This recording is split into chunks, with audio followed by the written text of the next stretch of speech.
He chose the wrong spot, not knowing a blind date was about to change his life. Sarah Mitchell sat alone at table 7, checking her phone for the third time. Her blind date was late again. Across the cafe, a well-dressed man accidentally took her reserved seat, settling in with his newspaper and coffee.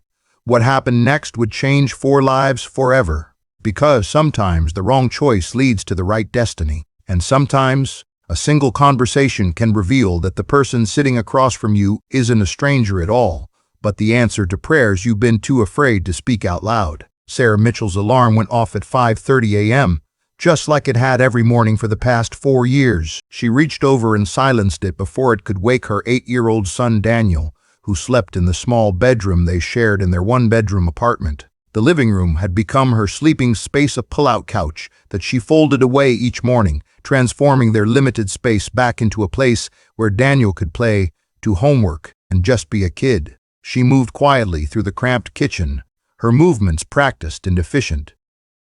There wasn't much in the refrigerator, but there was enough. There was always enough.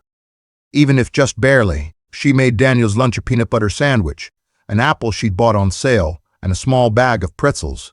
It wasn't fancy, but it was made with love, and that had to count for something. As the coffee maker gurgled to life, Sarah allowed herself a moment to lean against the counter and close her eyes. The exhaustion went deeper than her bones. It lived in her spirit, in the constant weight of responsibility that never lifted, not even in sleep. She worked 2 jobs, mornings at a local diner where she served breakfast to regulars who knew her by name, and evenings cleaning offices downtown. Between the two, she barely saw Daniel awake during the week. Her sister Linda helped when she could, picking Daniel up from school and staying with him until Sarah finished her first shift. But Linda had her own family, her own struggles, and Sarah hated asking for more than was already given so freely. The guilt of that dependence ate at her some nights, even though Linda always insisted it was no trouble at all. Sarah poured herself a cup of coffee and walked to the small window overlooking the parking lot of their apartment complex. It wasn't much of a view, but in the early morning light, with the world still quiet, she could pretend they lived somewhere better. Somewhere Daniel could have a yard to play in, a dog maybe, his own room with posters of his favorite superhero on the walls. 4 years ago, when Daniel's father left, Sarah had made herself a promise. Daniel would never feel the absence of love. He would never question whether he was wanted, whether he was enough. If she had to work herself to exhaustion to provide that security, she would, and she had. But lately, the cracks were showing. Daniel was getting older, more aware. He'd started asking questions about why they couldn't afford things other kids had, why she was always tired, why they never went on vacation like his classmates. She answered with gentle honesty, age-appropriate explanations about how they were saving money, how they were a team, how some families were just smaller but no less full of love. Still, she saw it in his eyes sometimes, a sadness he tried to hide, a burden no 8-year-old should carry. It broke her heart in ways she couldn't articulate. "Mom?" Daniel's sleepy voice came from the doorway. He stood there in his 2 small pajamas, the ones she kept meaning to replace, rubbing his eyes with one small fist. Sarah's face transformed instantly, fatigue replaced by warmth. "Good morning, sweetheart. You're up early." "I heard you moving around," he said, padding over to her. She knelt down and wrapped him in a hug, breathing in the scent of his shampoo, feeling the steady beat of his heart against hers. "How about some pancakes this morning?" she asked, even though it would make her late for work. Some moments were worth the sacrifice. His face lit up. "Really? Really," she confirmed, ruffling his hair. "Go wash up, and I'll get started." As Daniel scampered off to the bathroom, Sarah pulled out the pancake mix, a generic brand she'd bought with coupons, and got to work. She'd skip breakfast herself, save those extra pancakes for Daniel's lunch tomorrow, make it stretch. She'd gotten good at stretching everything: food, money, patience, hope. The pancakes sizzled on the griddle, and for a few minutes their small apartment filled with warmth and the promise of a good day. Daniel returned, dressed in his school clothes, his hair sticking up in the back no matter how much she tried to smooth it down. She served him 3 golden pancakes with a small drizzle of syrup. Not too much. They had to make it last, and sat with him while he ate. "Mom, can I ask you something?" Daniel said between bites. "Of course, honey." Jenny at school said her dad is taking her to the amusement park this weekend. He paused, pushing a piece of pancake around his plate. Do you think my dad will ever come back? Sarah's chest tightened. She'd known this conversation would come eventually, but that didn't make it any easier. She reached across the table and took his hand in hers. Danny, your dad made choices that had nothing to do with you, she said softly. You are so loved, so wanted, so perfect exactly as you are, and I know it's hard when you see other families that look different from ours. But families come in all shapes and sizes. What matters is that we take care of each other, that we're there for each other, and I promise you, I will always be here. Daniel nodded slowly, processing. I know, Mom, and you're the best mom ever. I just wondered sometimes. That's okay to wonder, Sarah assured him. Your feelings are always okay. He finished his breakfast, and Sarah walked him through his morning routine, brushing teeth, packing his backpack, double-checking he had his homework. At the door, she knelt down one more time. I love you to the moon and back, she said, their ritual phrase. And back again, Daniel completed, grinning. Then he was out the door, heading down to the bus stop where Linda would meet him. Sarah stood in the doorway watching until he disappeared around the corner. Only then did she allow her shoulders to slump, the smile to fade. She had 45 minutes to get to the diner, and the bus would take 35 of them. She grabbed her purse, locked the door to their small apartment, and headed out into another day of just barely making it. But tomorrow afternoon, she had something different planned. Her co-worker Maria had convinced her to try a blind date, something Sarah had resisted for years. But Maria had been insistent. You deserve happiness too, Sarah. You can't pour from an empty cup forever. Sarah didn't have high hopes, but maybe, just maybe, it would be nice to talk to another adult, to pretend for an hour that she was more than just a tired single mother holding everything together with sheer willpower and prayer. She had no idea that this one small yes would change everything. Sarah arrived at the cafe 15 minutes early, her hands trembling slightly as she pushed through the glass door. She'd borrowed a dress from Linda, nothing fancy, just a simple navy blue dress that actually fit properly, and had spent more time than usual on her hair and makeup. She felt exposed, vulnerable, like she was wearing a costume of someone she used to be. The cafe was nicer than the places she usually frequented. Small tables with real flowers, soft jazz playing overhead, the rich smell of expensive coffee filling the air. She checked the reservation Maria had made. Table 7, 3 p.m. The host led her to a cozy corner table, and she sat down, smoothing her dress nervously. Maria had set this up through a friend of a friend. His name was Robert. He worked in finance. He was a widower with a 10-year-old daughter. Maria had assured her he was kind, stable, looking for genuine connection. Sarah had agreed to 1 hour, 1 coffee, just to see. She ordered a water and checked her phone. 2047 p.m. She watched the door. Each time it opened, her heart rate spiking slightly. This felt ridiculous. She was 32 years old, not some teenager at her first dance. But it had been so long since she'd done anything just for herself, since she'd considered her own needs, her own loneliness. 3 o'clock came and went. Then 3 dollars. 10. Sarah tried not to feel the familiar sting of disappointment. She checked her phone, no messages. Maybe he'd gotten stuck in traffic. Maybe he'd had second thoughts. Maybe this was a sign from the universe that she should just focus on Daniel, on survival, on the life she'd already built. At 3:15, the cafe door opened and a well-dressed man walked in. Tall, maybe late 30s, wearing a crisp suit but with kind eyes. Sarah sat up straighter, but he walked right past her table without a glance. She watched as he looked around, seemed confused, then spotted table 7, her table, which had a small reserved sign she hadn't noticed before, and started walking toward it. Wait, this table was hers. She'd confirmed the reservation. But he was heading straight for it with purpose, as if, "Excuse me," Sarah said quickly as he approached. "I think there might be some confusion. This table is reserved." The man stopped, looked at her, then at the table, then pulled out his phone with a slightly embarrassed expression. "I'm so sorry. You're absolutely right. My associate made a reservation and I just assumed." He checked his phone screen. Table 7, 3 p.m. I must have the wrong one. But before he could walk away, Sarah's phone buzzed. A text from Maria. Sarah, I'm so sorry. Robert had to cancel family emergency with his daughter. I just found out.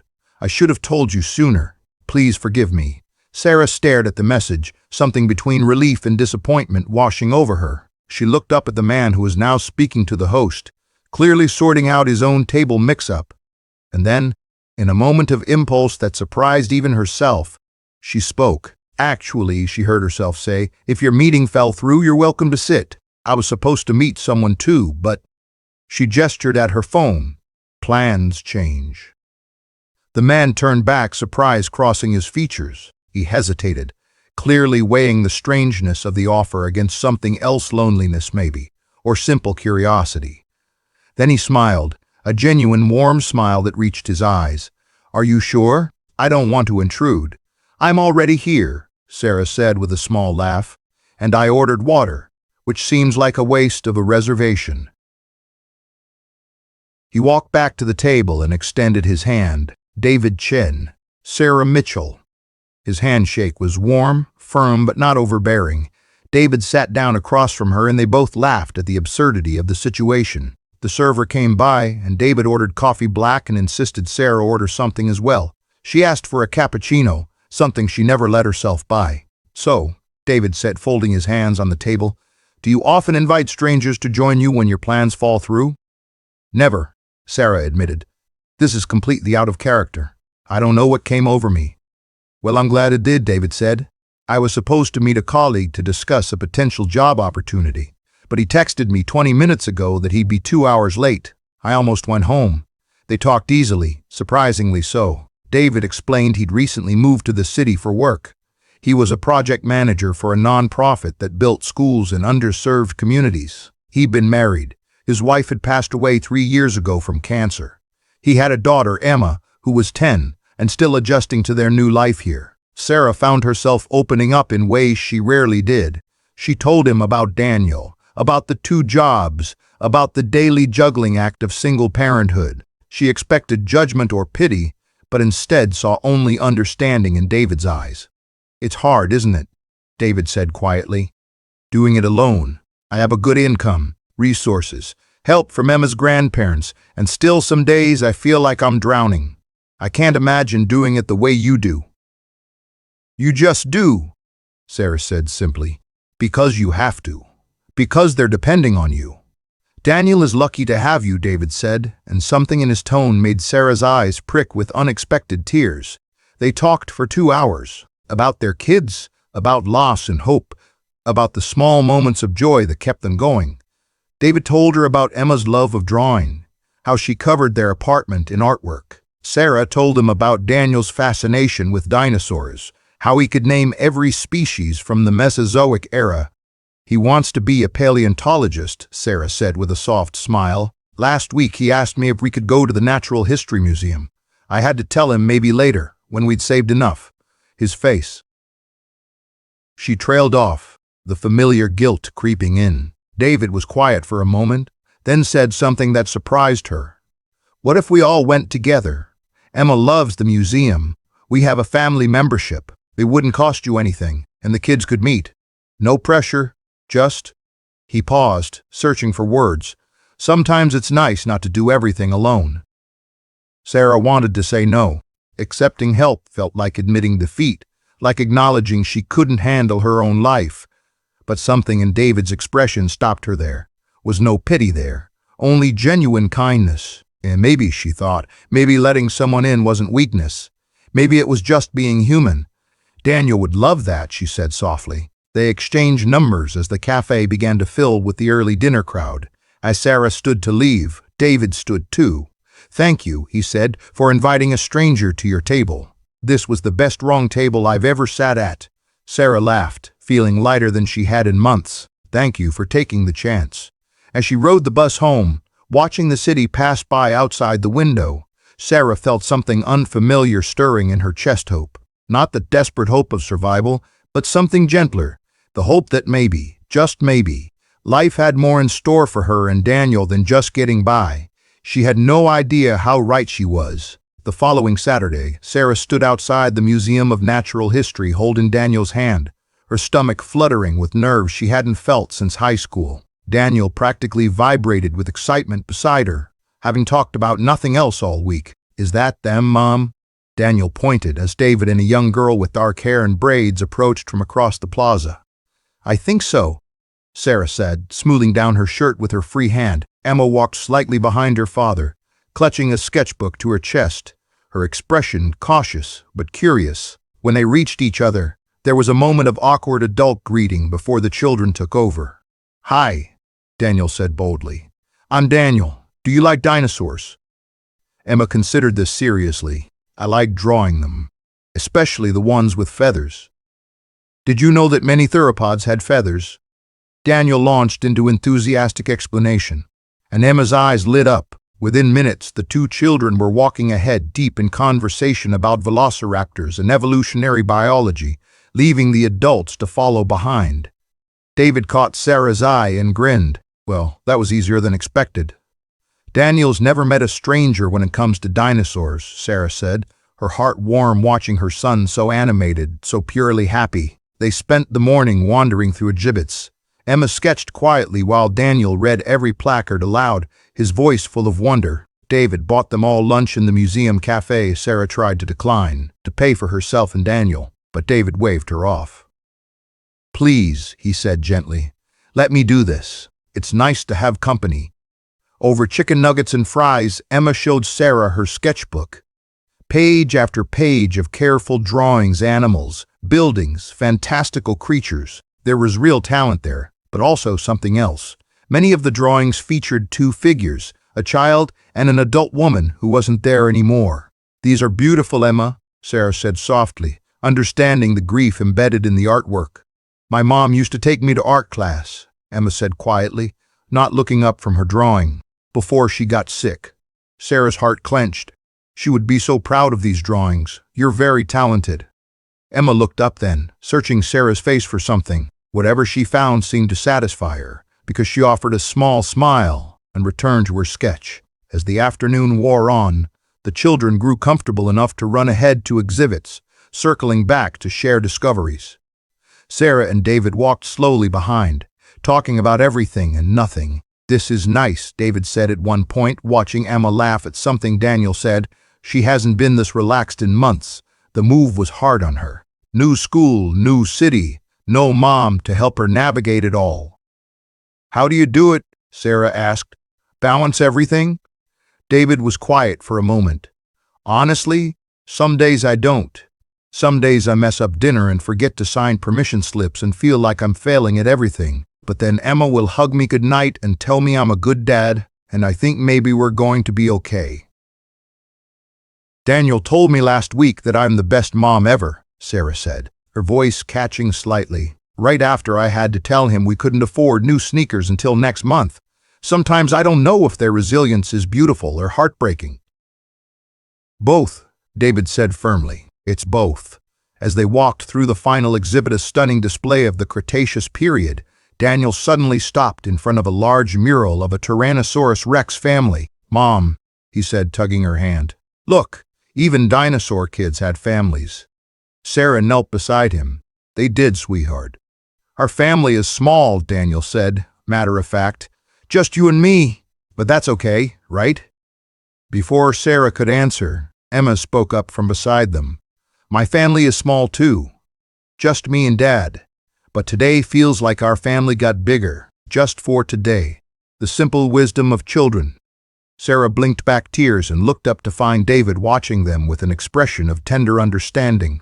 "Just for today," Sarah agreed, her voice thick with emotion, but in her heart she hoped it might be more. The museum visit ended with promises to do it again, exchange phone numbers already saved, a foundation of friendship quietly building. As Sarah and Daniel rode the bus home, Daniel fell asleep against her shoulder, exhausted and happy. Sarah stroked his hair and looked out the window, letting herself imagine just for a moment what it might feel like to not be alone in all of this.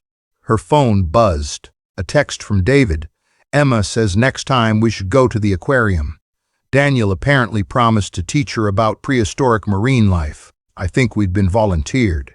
Sarah smiled and typed back, "Daniel is already planning his lecture. Thank you for today. It meant more than you know. Thank you for saying yes. Looking forward to next time. Next time." Two simple words that felt like a promise. That night, after tucking Daniel into bed listening to him recount every detail of the museum visit even though he could barely keep his eyes open, Sarah sat in her small living room and did something she hadn't done in a long time. She prayed, not the desperate prayers of survival but a prayer of gratitude for unexpected encounters, for wrong tables that turned out right, for the possibility of connection in a life that had felt so isolating. She didn't know what the future held, but for the first time in 4 years, she felt like maybe, just maybe, she didn't have to face it entirely alone. The universe, it seemed, was listening. 3 weeks into their growing friendship, everything changed on a Tuesday evening. Sarah had just started her shift at the cleaning company when her phone rang. Linda's name flashed on the screen, and Sarah's stomach dropped. Linda never called during work hours unless something was wrong. "Sarah." Linda's voice was tight with controlled panic. "Don't freak out, but I'm at County General with Daniel. We're in the emergency room." The floor seemed to tilt beneath Sarah's feet. "What happened? Is he okay? He collapsed at school during recess. They called me. I brought him straight here. He's conscious, but Sarah, he's burning up. They're running tests now." Sarah was already grabbing her coat, signaling frantically to her supervisor. I'm coming right now. Linda, stay with him. Tell him Mom is coming." The bus ride to the hospital took 23 minutes that felt like hours. Sarah sat rigid, hands clenched in her lap, prayer after desperate prayer running through her mind. "Please let him be okay. Please, God, not Daniel. Take anything else but not Daniel." She burst through the emergency room doors and found Linda in the waiting area. Her sister looked exhausted and frightened. "They took him back about 10 minutes ago," Linda said, pulling Sarah into a tight hug. "He was asking for you." "What did they say? What's wrong with him?" "They don't know yet. High fever, lethargy. Some kind of infection, but they need to figure out what kind." "Sarah." His temperature was 104. Sarah felt her knees weaken. A nurse appeared and led her back to Daniel's room. He lay in the hospital bed looking so small, an IV in his thin arm, his face flushed with fever. But when he saw her, he smiled weakly. "Mom, you came." "Of course I came, baby." Sarah rushed to his side, taking his hot little hand in hers, pressing a kiss to his forehead. "I'm right here. I'm not going anywhere." A doctor came in. Dr. Game Patterson, according to his badge, with a kind but serious expression. "Mrs. Mitchell, we're running blood work and cultures now. His white blood cell count is elevated, indicating infection. We started IV antibiotics as a precaution while we wait for the cultures to come back. That will take about 48 hours for complete results." 48 hours? Sarah's voice cracked. "We'll keep him comfortable and monitored. The fever is our biggest concern right now. We're working on bringing it down." Dr. Patterson's voice was gentle. "Try not to worry. Kids are resilient." But Sarah couldn't help but worry. As the hours dragged on, she sat beside Daniel's bed holding his hand, watching him drift in and out of feverish sleep. Linda brought her coffee and tried to get her to eat, but Sarah couldn't stomach anything. Around midnight, Linda had to leave to get back to her own kids. Sarah assured her she'd be fine, that she'd call if anything changed. Alone in the dim hospital room, listening to the beep of monitors and Daniel's labored breathing, Sarah felt fear unlike anything she'd experienced before. This was her worst nightmare. Daniel sick, suffering, and she was powerless to fix it. All the time she juggled jobs and stretched budgets, all the sacrifices and careful planning. None of it mattered if she couldn't keep her child healthy and safe. Her phone buzzed around 1 a.m. A text from David. "Just heard from Linda. How is he? How are you? Do you need anything?" Sarah stared at the message, surprised Linda had thought to contact him. Her first instinct was to say she was fine, they didn't need anything. But sitting there in the cold hospital room, exhausted and terrified, the truth spilled out. Scared, they don't know what's wrong yet, waiting on test results. David's response was immediate. "I'm coming." "David, it's 1 a.m. You don't have to. I'll be there in 20 minutes. You shouldn't be alone. True to his word, David appeared in the doorway 23 minutes later, slightly out of breath, carrying 2 cups of hot coffee and a bag from a 24-hour diner. You didn't have to come, Sarah said, but her voice broke on the last word, and suddenly she was crying, all the fear and exhaustion pouring out. David set down the coffee and pulled her into his arms, letting her sob against his shoulder. He didn't offer empty platitudes or tell her everything would be fine. He just held her, steady and solid, while she fell apart. When she finally pulled back, wiping her eyes, he handed her a coffee. Linda told me you haven't eaten. There's a turkey sandwich in that bag. You need to keep your strength up for when he wakes up. They sat together in the uncomfortable hospital chairs. David told her about Emma, about how terrified he'd been when his wife was sick, about the helplessness of watching someone you love suffer. The not knowing is the worst part, David said softly. But whatever this is, Daniel is strong, and he has you. That counts for more than you realize. Around 3 a.m., Daniel's fever finally broke slightly. His eyes fluttered open clearer than they'd been in hours. Mom? His voice was raspy. I'm thirsty. Sarah was immediately at his side with water, helping him drink. Hey, sweetheart, how do you feel? Tired. And my head hurts. Then Daniel's eyes focused on David, standing respectfully in the corner. Mr. Chen, why are you here? I came to check on you and your mom, David said, moving closer. Emma sends her love. She made you a get-well card. That's nice, Daniel said with a weak smile. Then, with the directness of children, he asked, Are you and my mom friends now? David looked at Sarah, something warm in his expression. Yes, buddy, we're friends. Good, Daniel said, his eyes already closing again. Mom needs more friends. Sarah stroked his hair, tears streaming down her face. But this time they were tears of relief mixed with overwhelming emotion. Her son, even sick, was worried about her being alone. The test results came back Thursday afternoon. Bacterial pneumonia, serious but treatable. They caught it early enough. 5 days of IV antibiotics in the hospital, then 2 weeks of oral antibiotics at home. Daniel would be fine. Sarah stood in the hospital hallway with Dr. Patterson, processing the information, when her supervisor from the cleaning company called. Her voice was apologetic but firm. Missing 3 consecutive shifts without proper notice violated company policy. Sarah was being let go. She hung up the phone and leaned against the wall, closing her eyes. Half her income, gone. Medical bills she couldn't yet fathom, piling up. But Daniel would be okay. That was all that mattered. When she returned to Daniel's room, David was there reading to him from a book Emma had sent, something about dragons and brave knights.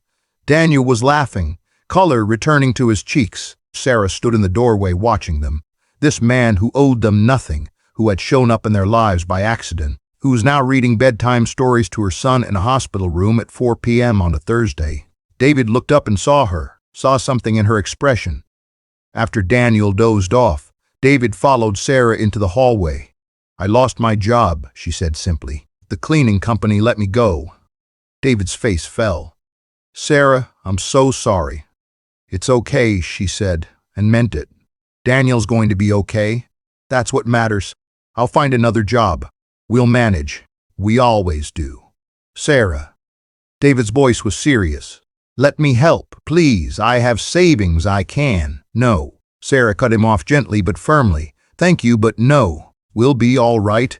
But David persisted, and finally they compromised. He knew of an opening at his organization, an administrative assistant position. It paid decently, had normal hours, included health insurance. He couldn't guarantee she'd get it, but he could guarantee she'd get an interview. It's not charity, David insisted.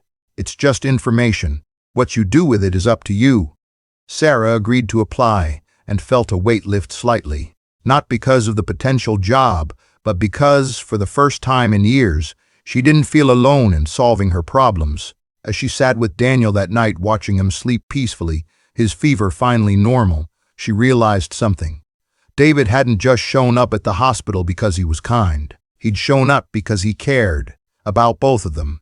And she cared too, more than she'd been willing to admit. Sometimes, she thought, God sends help in unexpected forms. Sometimes the wrong table is exactly where you're meant to be. 2 months later, Sarah sat at her new desk at the Community Education Foundation, answering phones and coordinating volunteer schedules. The job wasn't glamorous, but it was stable. Health insurance, normal hours, weekends off.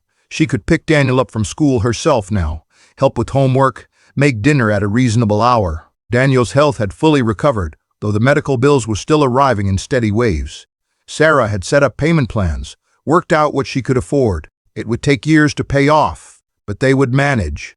The diner had welcomed her back for weekend breakfast shifts when they heard she was looking for supplemental income. Between the two jobs, she was earning slightly more than before, but more importantly, she had time. Time to breathe. Time to be present in Daniel's life, and time to explore whatever was growing between her and David.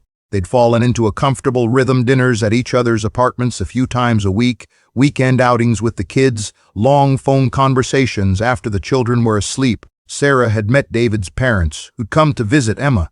They'd been kind to her, welcoming, if a bit reserved at first. David had met Linda and her family, had won over Sarah's sister completely by fixing her broken dishwasher and playing endless games of catch with her sons. But they hadn't defined what they were to each other.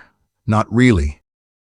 They existed in a space of possibility, neither wanting to rush, both carrying wounds from their pasts. On a crisp Saturday afternoon in November, the four of them went to the park. Daniel and Emma ran ahead to the playground, having formed a tight friendship that involved elaborate, imaginative games and fierce debates about which museum was better. David and Sarah sat on a bench watching the kids play, coffee cups warming their hands.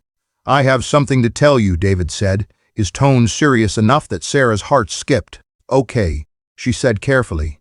"The foundation is opening a new regional office across the country, in Portland." He paused, not looking at her. "They've asked me to lead it. It's a promotion, significant raise, great opportunity." Sarah felt her stomach drop. That's wonderful, David. You should be proud." "I haven't accepted yet," he said, finally turning to meet her eyes, "because I don't know if I want to go." "Why not?" "It sounds perfect for your career." "Because of you," David said simply. "Because in the last 3 months, you and Daniel have become the best part of my life. Because Emma loves Daniel like a brother, and she loves you. Because He paused, gathering courage. "Because I love you, Sarah.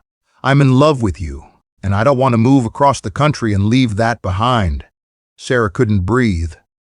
No one had said those words to her in so long, she'd forgotten what they felt like. "David, you don't have to say anything," he rushed on. "I know it's fast. I know you're still healing from everything you've been through. But I needed you to know.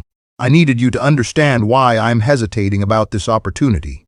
"David, stop," Sarah said gently, placing her hand over his. "You're not letting me talk." He fell silent, watching her with vulnerable hope in his eyes. "I love you too," Sarah said, and watched his expression transform. "I think I started falling in love with you that first day at the cafe, when you listened to me talk about Daniel like he was the most important person in the world, when you didn't judge me for struggling, when you saw me as more than just a tired single mother." "You're so much more than that," David said softly. "But," Sarah continued, her voice steady despite the emotion swirling inside her, "you can't turn down this opportunity for me. For us, it's too big, too important." "Sarah, let me finish," she said. "I've spent 4 years building a life here, and it's fragile, but it's mine. I can't just pack up and follow you to Portland. Daniel is settled. I just got stable employment. Linda is here. And you need to do what's best for you and Emma." "What's best for us is being with you," David said firmly. "Maybe," Sarah acknowledged. "But David, we've known each other for 3 months. That's not enough time to make life-altering decisions. If this is real, and I believe it is, it will survive distance. And if it doesn't, then maybe it wasn't meant to be." David looked pained but understanding. "So what are you saying?" "I'm saying take the job," Sarah said, her heart breaking even as she said it. "Take Emma to Portland. Build that program. Chase that dream. And we'll figure out the rest. Maybe I'll visit. Maybe on a year. If this is still what we both want, We'll talk about what comes next. That I can't ask you to give up your future. And I can't sacrifice Daniel's stability for something so new."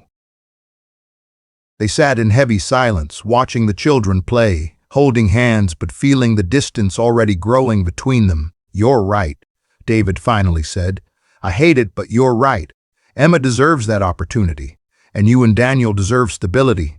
We deserve happiness too," Sarah added softly. "All of us. And sometimes love means wanting what's best for someone even if it's hard." "When did you get so wise?" David asked with a sad smile. "Single motherhood is a crash course in impossible choices," Sarah said.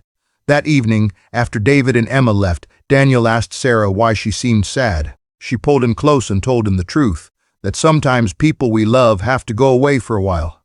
But that doesn't mean the love goes away too. "Like my dad?"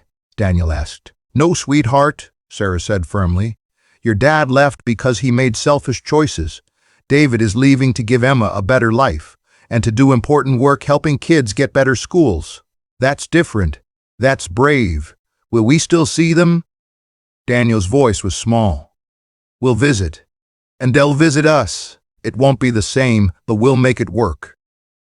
Because families come in all shapes and sizes, Daniel remembered her words from months ago. "Exactly," Sarah said, kissing the top of his head. 2 weeks later, Sarah and Daniel stood at the airport saying goodbye. Emma cried, clinging to Daniel, making him promise to video chat every week. Daniel promised, his own eyes red. David pulled Sarah aside for a private goodbye. "This isn't ending," he said, cupping her face in his hands. "This is just changing shape." "I know," Sarah whispered. "I love you. That doesn't change just because I'm in Portland. I love you too." They kissed, bittersweet and full of promise, while boarding announcements echoed around them. As Sarah and Daniel rode the bus home, she felt the familiar ache of loss, but also something else, pride. She'd chosen what was right over what was easy. She'd loved someone enough to let them go pursue their dreams, and she taught Daniel a lesson about sacrifice and love that no words could have conveyed. That night her phone buzzed. A text from David. "Landed safely. Emma is already planning her visit back. I miss you both already." Sarah smiled through her tears and typed back, "We miss you too. Go build something amazing. We'll be here cheering you on." And they would be. Because love wasn't just about proximity. It was about supporting each other's growth, even when it was hard, even when it hurt. Especially then. 8 months passed. 8 months of video calls and text messages of Emma's artwork arriving in the mail and Daniel's dinosaur facts sent via voice message. 8 months of David's late-night calls after difficult days, of Sarah's updates about Daniel's school achievements and her own small victories at work. 8 months of missing each other but growing stronger individually. Sarah had received a promotion at the Foundation Coordinator of Volunteer Services with a significant raise. Daniel was thriving in school, his confidence blooming. He joined the science club and made new friends, though he still video chatted with Emma twice a week without fail. Linda had watched Sarah transform over these months, had seen her sister grow into a version of herself that existed independently of survival mode. Sarah laughed more, stressed less, had started taking a community college class in nonprofit management. She was building a future, not just enduring the present. And through it all, her love for David hadn't faded. If anything, the distance had clarified it, purified it, shown her that what they had was real enough to withstand separation. David's program in Portland was succeeding beyond expectations. He'd told her about the schools they were building, the communities they were serving, the difference they were making. She could hear the passion in his voice, the fulfillment. He was doing what he was meant to do. But he also told her late at night, when Emma was asleep and the house was quiet, that he missed her, that Portland felt empty without her. That Emma kept asking when Sarah and Daniel were coming to visit, or better yet, when they were moving there. "I can't ask you to do that," David had said during one of these calls. "I won't be the reason you uproot your life."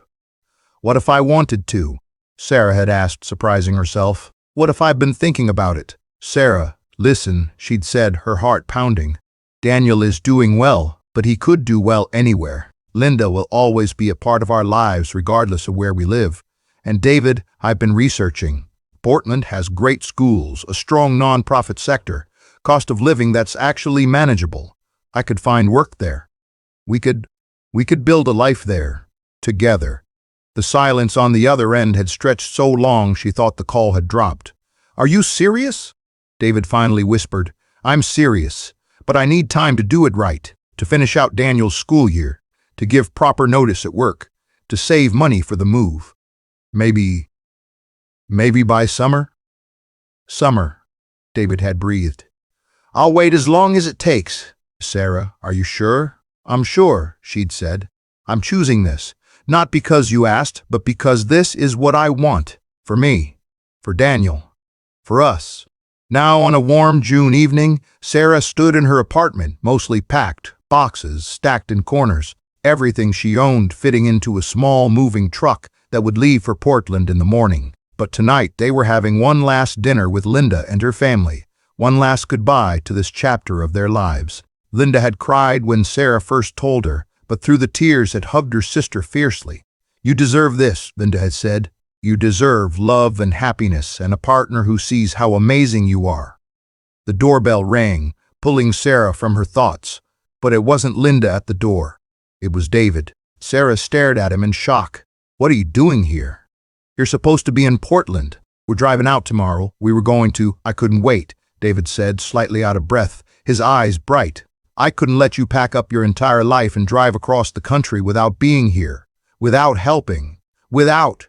He pulled a small box from his pocket, and Sarah's breath caught. David, Sarah Mitchell, he said, dropping to one knee right there in her doorway. I know we're doing this backward. I know you're already moving to Portland. I know we've already chosen each other. But I wanted to do this right. I wanted to ask properly.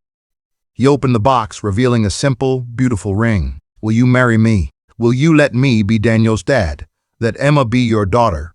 Let us build a family together out of all these broken pieces we've been carrying.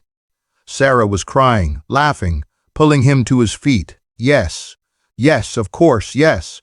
He slipped the ring on her finger, a perfect fit, and kissed her while she laughed through her tears. Mom! Daniel's voice came from his room. Is that Mr. Chen? Emma, come look. Emma emerged from the bathroom where she'd apparently been hiding, grinning. Surprise! Dad said I could come if I didn't spoil it. The kids collided in a hug, talking over each other excitedly, while Sarah and David held each other, watching their children, their family celebrate. You flew across the country to propose when I'm already moving there, Sarah asked against David's shoulder. I wanted you to know you're choosing a future with me, not just a geographic location, David said. I wanted you to have a moment that was about love, not logistics. You're ridiculous, Sarah said, kissing him again. You love it, he countered. I do, she agreed. Linda arrived with her family an hour later and squealed so loud the neighbors probably called in a noise complaint.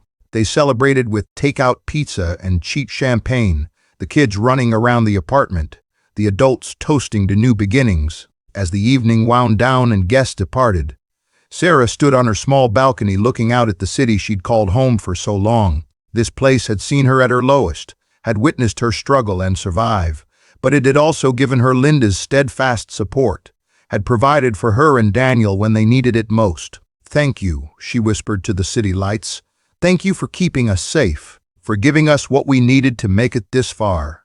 David joined her on the balcony, wrapping his arms around her from behind. Having second thoughts? No, Sarah said, meaning it completely. Just grateful. For all of it. Even the hard parts. They led me here. To you. To us, David corrected. To us, she agreed. The next morning, their small convoy headed west, Sarah's truck filled with belongings, David and Emma in their car, providing escort, Daniel riding with David so he and Emma could talk the whole way. As they crossed the state line, Sarah felt no fear, no regret, only hope, only gratitude, only love. She'd spent 4 years believing she had to do everything alone, that accepting help was weakness, that love was a luxury she couldn't afford. But sitting at that wrong table in a cafe, inviting a stranger to join her, had changed everything. It had shown her that strength sometimes looks like vulnerability, that family isn't always blood, that love is worth the risk of letting someone in. 3 months later, in a small ceremony with just close family and friends, Sarah and David got married. Daniel walked Sarah down the aisle. Emma was the flower girl. Linda cried through the entire ceremony. They said their vows in a garden, promising to honor each other's pasts while building their future together, promising to parent together, to support each other's dreams, to choose each other every day. When the officiant pronounced them married, Daniel and Emma cheered loudly, and Sarah laughed a sound of pure joy that had once seemed impossible. As they danced at the reception, Daniel tugging on Sarah's dress to cut in, Emma asking David to spin her, Sarah caught Linda's eye across the room. Her sister raised her glass in the silent toast, and Sarah returned the gesture. This was what happiness looked like. Not perfect, not easy, but real, built on honesty and effort, and the courage to let people in. Later that night, after the celebration ended and the kids were asleep, Sarah and David stood on their new home's back porch, looking up at the stars. "Thank you," Sarah said softly. "For what?" David asked. "For sitting at the wrong table, for staying, for loving us." "Thank you for inviting a stranger to join you," David replied. "Best decision either of us ever made." Sarah thought about that first day, about how close she'd come to leaving the cafe when her date didn't show, about how one moment of impulse, one small act of kindness to a stranger, had altered the entire trajectory of her life. "Do you believe in fate?"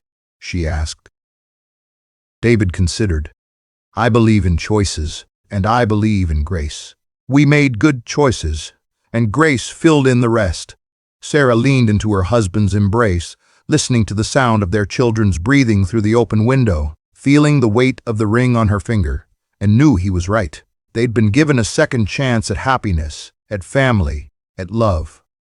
And this time, they weren't going to waste it. This time, they were going to choose each other every single day for the rest of their lives. And it all started at the wrong table, which turned out to be exactly the right place to be. Sometimes the biggest blessings arrive in the smallest moments of courage. Sarah's story reminds us that accepting help isn't weakness, it's wisdom. That love comes when we're brave enough to be vulnerable. That the wrong turn, the missed connection, the interrupted plan might be exactly what we need to find our way home. She learned that family isn't always what we're born into, but what we build with open hearts and patient hands. That faith means trusting the journey even when the destination isn't clear. That kindness offering a seat to a stranger, showing up at a hospital at 1 a.m., choosing someone else's dreams alongside your own is never wasted. And she learned that being a hero doesn't mean never needing help. It means having the courage to accept it when it comes, and the grace to offer it when you can. If Sarah's journey touched your heart, please like this video and share it with someone who needs to hear this message today. Subscribe to this channel for more stories of hope, resilience, and the extraordinary power of everyday kindness. And remember, your story isn't over. The best chapters might be waiting at the table you never planned to sit at. Thank you for watching, and may you find your own unexpected blessings in the beautiful chaos of life.